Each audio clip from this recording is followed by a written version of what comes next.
Is the following an equation और an identity. ये जो टर्म है ये इक्वेशन है आइडेंटिटी है, ये हमें चेक करना है। Hello guys, welcome to simplified study for IIT JEE. इस वीडियो में हम स्टार्ट करेंगे थ्योरी ऑफ इक्वेशंस। यहाँ पे हम देखेंगे पॉलिनोमियल्स के कुछ बेसिक डेफिनेशन और वो आइडेंटिटी से कैसे डिफरेंट होता है। वीडियो के एंड में अगर आपको इस टॉपिक से रिलेटेड कोई डाउट हो तो आप उसे कमेंट सेक्शन में पूछ सकते हैं। चलिए अब स्टार्ट करते हैं इस वीडियो के टॉपिक। चलिए अब देख लेते हैं कुछ बेसिक डेफिनेशंस। सबसे पहले देख लेते हैं पॉलिनोमियल। पॉलिनोमियल कोई भी अलजेब्राइक एक्सप्रेशन होता है जिसमें कि कांस्टेंट्स और वेरिएबल्स होते हैं, जहाँ पर कि जो वेरिएबल है उनके एक्सपोनेंट्स नेचुरल नंबर्स होंगे। मतलब कि कोई वेरिएबल है एक्स, उस x to the power of n, तो ये एन जो होता है इसको हम कहते हैं एक्सपोनेंट। जनरल फॉर्म होता है किसी भी पॉलिनोमियल का f x equal to a naught x to the power of n plus a one x to the power of n minus one, ऐसे ही up to a n minus one x और a N. और यहाँ पे ये जो terms होते हैं हमारे a naught, a one, a two, a n minus one, इन टर्म्स को हम कहते हैं कोएफिशिएंट। और जो हाईएस्ट पावर होती है एक्स की या जो भी वेरिएबल है उसकी, उसको हम कहते हैं डिग्री ऑफ पॉलिनोमियल। पॉलिनोमियल दो तरह के हो सकते हैं, रियल पॉलिनोमियल और कॉम्प्लेक्स पॉलिनोमियल।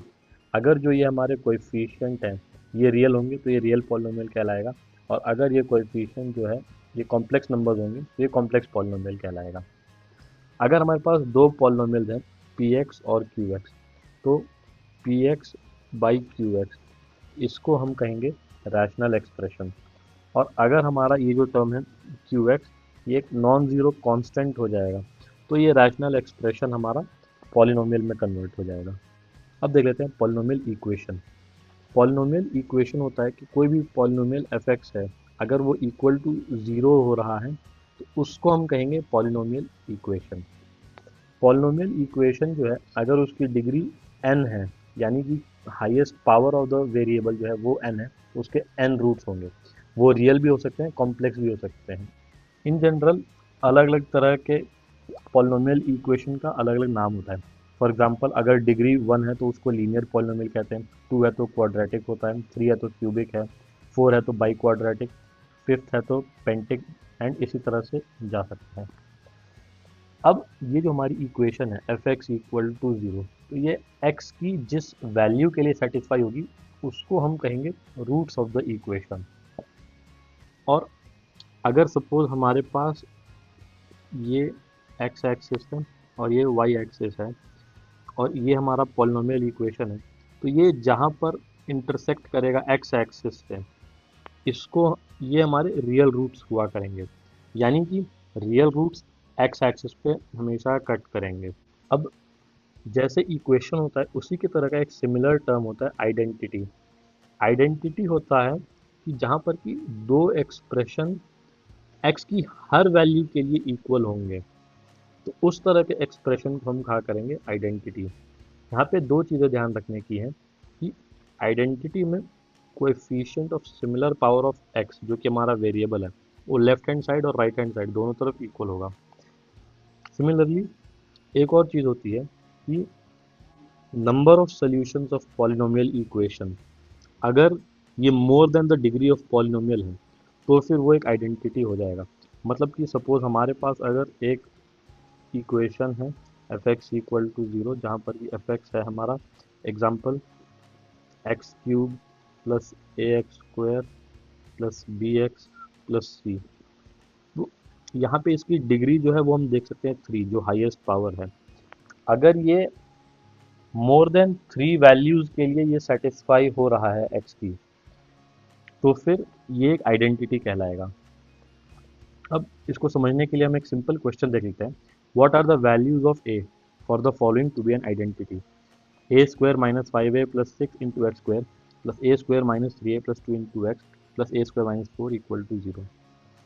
तो इसको अगर हम देखेंगे तो हम इसको इस तरह से भी लिख सकते हैं, a minus two into a minus three x square plus a minus two into a minus one x plus a plus two into a minus two equal to zero.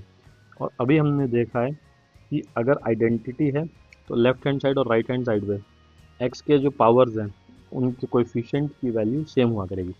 तो राइट हैंड साइड पे 0 है, तो 0 को हम लिख सकते हैं 0x² plus 0x plus 0। तो यानी कि ये जो कोएफिशिएंट हैं ये 0 होने चाहिए, और ये तीनों कोएफिशिएंट जो हैं ये एक साथ 0 हो रहे हैं a इक्वल टू 2 पे। a इक्वल टू 2 डालते ही ये टर्म 0 हो जाएगा, ये टर्म भी 0 हो जाएगा, और ये टर्म भी 0 हो जाएगा। तो इसीलिए a इक्वल टू 2 होगा, तो वहाँ पर ये जो हमारा टर्म है ये एक आइडेंटिटी बन जाएगा।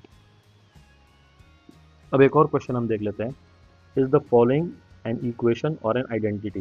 ये जो टर्म है ये इक्वेशन है, आइडेंटिटी है, ये हमें चेक करना है। सपोज हमने x इक्वल टू माइनस ए डाला, तो x इक्वल टू हम माइनस ए डालते हैं, तो ये जो हमारा पहला टर्म है ये हो जाएगा 0, क्योंकि ये माइनस ए प्लस ए आ जाएगा न्यूमरेटर में। सिमिलरली यहाँ पर भी ये टर्म भी हो जाएगा हमारा 0, और ये जो टर्म है ये हो जाएगा हमारा b minus a into c minus a divided by b minus a into c minus a. तो ये हम देख सकते हैं कि ये 1 है और राइट हैंड साइड में 1 है, तो ये x equal to minus a के लिए सेटिस्फाई हो रहा है। सिमिलरली ये x equal to minus b और माइनस सी के लिए भी सेटिस्फाई होगा, हम इसी तरह से देख सकते हैं। तो यहाँ पे ये जो टर्म है इसकी डिग्री है हमारी 2, क्योंकि ये एक्स स्क्वायर के टर्म तक ही जा सकता है मैक्सिमम, एक्स की हाईएस्ट पावर यहाँ पे 2 ही हो सकती है, लेकिन ये मोर देन 2 वैल्यू के लिए सेटिस्फाई है, हम देख रहे हैं 3 वैल्यू के लिए सेटिस्फाई हो रहा है। इसलिए हम कह सकते हैं कि ये जो हमारा सेट ऑफ टर्म्स हैं ये एक आइडेंटिटी को रिप्रेजेंट कर रहे हैं, इक्वेशन को नहीं। तो इस क्वेश्चन का आंसर होगा कि ये एक आइडेंटिटी है। नेक्स्ट वीडियो में हम देखेंगे nature of roots and relation between roots and coefficients for quadratic equations.